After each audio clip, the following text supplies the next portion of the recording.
之前我哋就做咗受蟲鍵影響下茶果嶺貓貓嘅報導，所以咧就認識咗呢間位於石門嘅貓舍嶺浪同行。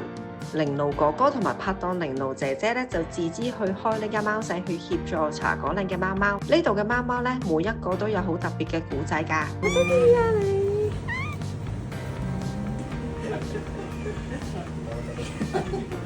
呢個係佢哋收到茶果嶺貓嘅最新個案。之前貓媽媽咧就生咗一紮 BB， 最後 BB 咧就唔小心俾壓力砸死咗，轉眼咧又懷咗第二胎。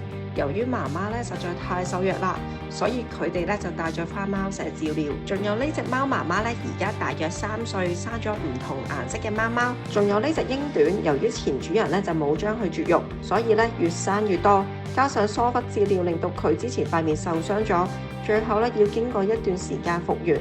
而家就已經完全康復咗啦。而有啲貓咧，相對上冇咁親人，加上年紀去到3、4歲咧，相對上就更加難出領養啦。佢哋出領養嘅時候咧，唔需要再額外收取領養嘅費用，同埋只要確保屋裡面窗有貓網咧，就可以申請領養貓貓。相對上個手續咧都冇咁繁複。今年領養貓貓嘅人數咧，相對真係減少咗。希望大家可以俾多啲支持，關注受蟲鍵下影響嘅茶果嶺貓貓。